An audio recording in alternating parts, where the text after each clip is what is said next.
आकांक्षा Dubey case के अधिवक्ता शशांक शेखर त्रिपाठी ने पोस्टमार्टम रिपोर्ट के आधार पर पुलिस प्रशासन से सवाल पूछा। उन्होंने कहा कि पुलिस के मुताबिक आकांक्षा दुबे ने पार्टी में कुछ खाया था और शराब पिया था, जबकि पोस्टमार्टम रिपोर्ट में न खाने का जिक्र है और न ही शराब पीने का। सुनिए आकांक्षा दुबे के वकील शशांक शेखर ने क्या कहा। जी अपना परिचय। शशांक शेखर त्रिपाठी मेरा नाम है।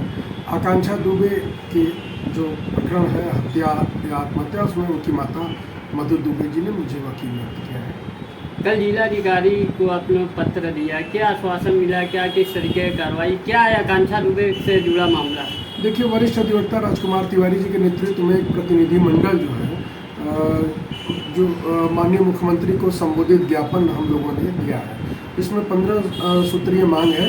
इसमें प्रमुख मांग ये है कि जो प्रकरण है उसमें जो तहरीर पीड़िता के चाचा द्वारा दी गई थी, आकांक्षा दुबे के चाचा द्वारा, तो आकांक्षा दुबे के चाचा का यह बयान है कि हमारे तहरीर पर या हमारे कहने पर मुकदमा न लिख करके थाने के दरोगा जी ने बोल करके तहरीर लिखवाई और उसी पे आत्महत्या के संदर्भ का मुकदमा दर्ज किया गया। तो उसमें यह मांग थी। इसके अलावा अन्य बहुत सारी मांगें थी। एक अधिवक्ताओं का बड़ा प्रतिनिधि मंडल जो है एडीएम सिटी साहब उपस्थित नहीं थे, इसलिए हम लोगों ने उनके कार्यालय में दिया और माननीय मुख्यमंत्री को संबोधित ज्ञापन था कि इस मामले की सीबीआई जांच कराई जाए। पोस्टमार्टम का रिपोर्ट आ गया है, जैसा कि सुनने में आया। पोस्टमार्टम रिपोर्ट में क्या ऐसा कुछ पाया गया है इसके विषय में? देखिए, पोस्टमार्टम की रिपोर्ट जो है वो अभी ये है कि उसमें विसरा जांच के लिए गया हुआ है, लेकिन जो पुलिस स्टोरी है, पुलिस स्टोरी में 2-3 बातें हम लोगों के सामने आई हैं। उस पर मैं आपके माध्यम से समाज का और पुलिस के प्रशासनिक अधिकारियों का ध्यान आकृष्ट करना चाहूँगा। पुलिस का कहना यह है कि आकांक्षा दुबे ड्रंक थी, मतलब उन्होंने अल्कोहल ली हुई थी, लेकिन पोस्टमार्टम रिपोर्ट में न तो उनके पेट में अल्कोहल पाया गया है और न उनकी ब्रीथों मतलब सांस में भी उनके अल्कोहल नहीं पाया गया है। तो पोस्टमार्टम रिपोर्ट में स्पष्ट रूप से है कि अल्कोहल नहीं है। और दूसरा ये है कि वहाँ पर पुलिस का कहना ये है कि जिस जगह पर आकांक्षा दुबे जी को बुलाया गया था एक पार्टी करने के लिए, वहाँ पर जो है कि 11,000 का बिल बना था, सारे लोगों ने खाया वाया था कुछ। तो जो आकांक्षा दुबे की पोस्टमार्टम रिपोर्ट है उसमें स्पष्ट रूप से यह है कि उनके पेट में अनाज पाया ही नहीं गया, मतलब कोई भी खाने की वस्तु उनके स्टमक में थी ही नहीं। तो जब उनके स्टमक में कोई खाने की वस्तु थी नहीं तो 11,000 रुपये का बिल कैसे बना और किन लोगों ने उस 11,000 रुपये से क्या क्या खाया? तो जो सस्पेक्टेड लोग हैं, जो लोग आकांक्षा दुबे को वहाँ बुलाकर ले गए थे और जिनके साथ आकांक्षा दुबे बैठ करके बताया जाता है स्टोरी में कि उन्होंने पार्टी की थी, तो निश्चित तौर पर उनके भी खिलाफ जांच होनी चाहिए और उन लोगों के भी समर सिंह के साथ कनेक्शंस की जांच होनी चाहिए। फिर उनको जो ले करके होटल में छोड़ने गया, फिर होटल में वो 17 मिनट तक आकांक्षा दुबे के कमरे में रहा। उसके बाद उन्होंने रोते हुए एक लाइव किया था अपने इंस्टाग्राम पे और फिर उसके बाद उनकी जिस प्रकार से लाश बेड पर बैठी हुई मिली है, तो इससे हम लोगों को यह प्रतीत होता है प्रथम दृष्टया कि एक बड़े षड्यंत्र के तहत आकांक्षा दुबे जी की हत्या कर दी गई और उनकी लाश को आत्महत्या दिखाने के लिए पंखे में टांगने का प्रयास किया गया नीले रंग के दुपट्टे से। जब वो टांगने में सफल नहीं हुआ तो ऐसे ही वो लटका करके उसको छोड़ करके चला गया। तो इसमें होटल में भी इस बात की जांच होनी चाहिए कि होटल में जब आकांक्षा दुबे अंदर गई कमरे में तो उनके कमरे में कौन कौन निकला, फिर कौन लोग होटल में आए, पिछले कई दिनों से होटल में कौन लोग आ जा रहे थे।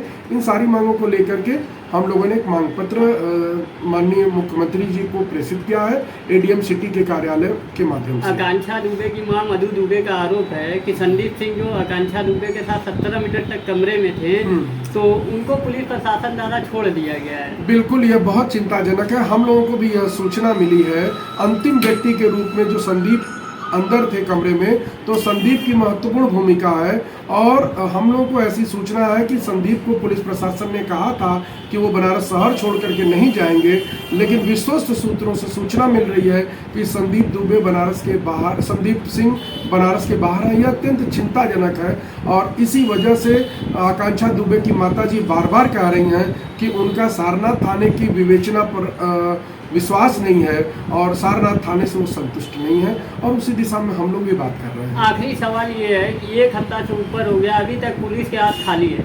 निश्चित तौर पर पुलिस ने कुछ लापरवाही जरूर की है, और लेकिन हम लोग प्रोसीड कर रहे हैं। हम लोगों ने अपने बहुत सारे प्रयास किए हैं और माननीय मुख्यमंत्री को प्रेषित ज्ञापन भी सौंपा है। तो निश्चित तौर पर पुलिस को उचित धाराओं में मुकदमा तरमीम करके 302 और 120B और अन्य धाराओं में मुकदमा तरमीम करके यथाशीघ्र गिरफ्तार करना चाहिए और षड्यंत्र में शामिल सभी लोगों को गिरफ्तार करना चाहिए। अन्यथा हम लोग माननीय मुख्यमंत्री से सीधे बात करेंगे, उनसे निवेदन करेंगे, तो यह बनारस के वे अधिकारी जो जांच कर रहे हैं इस मामले में, उनके लिए निश्चित तौर पर यह समस्या बन सकती है। तो इसलिए अभियुक्त को लाभ पहुंचाने का अगर कोई प्रयास किसी के भी मन में हो तो वह नहीं होना चाहिए, क्योंकि इस सरकार में और कानून व्यवस्था में जो सही अपराधी हैं उनको कानून के शिकंजे में होना चाहिए।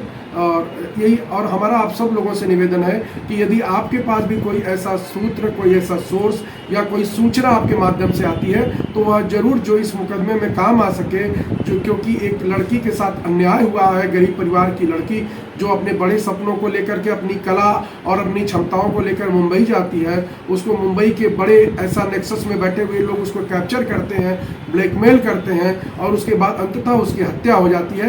तो ये हजारों लड़कियों के भी भविष्य से जुड़ा हुआ प्रश्न है। इसलिए इस विषय पर यदि आप सबके पास भी कोई भी साक्ष्य हो तो यथाशीघ्र आकांक्षा दुबे की माताजी को या मुझे देने की कृपा करें। मधु दुबे की जो माँ, मधु दुबे हैं जो आकांक्षा दुबे की माँ, उनका आरोप है सीधा सीधा समर सिंह और संजय सिंह पे, हाँ। जो कि पुलिस हिरासत से अभी भी बाहर है। बिल्कुल,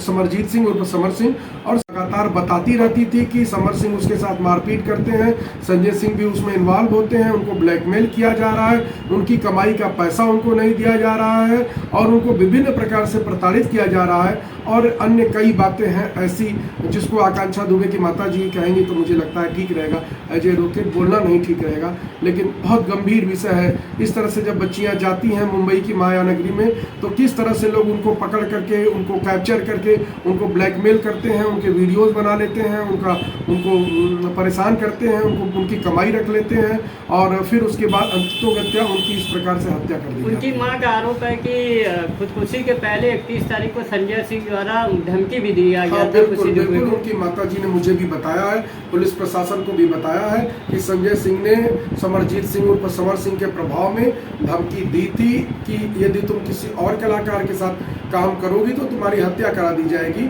चूंकि उनका एक नया फिल्म शूट हो रही थी उसमें और वो पवन सिंह के साथ भी 1-2 गाने रिलीज हो रहे थे, इस नाते समर सिंह को बुरा लग रहा था और अंततोगत्या एक बड़ी कलाकार की हत्या नृशंस तरीके से कर दी गई।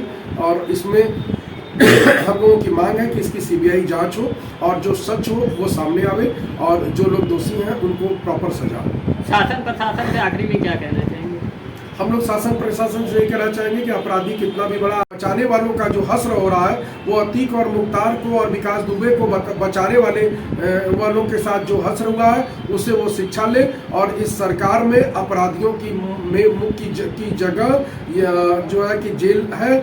और इस नाते मेरा उनसे निवेदन है कि वो न्यायिक व्यवस्था के तहत काम करें, किसी तरीके से किसी को लाभ पहुंचाने का काम न करें।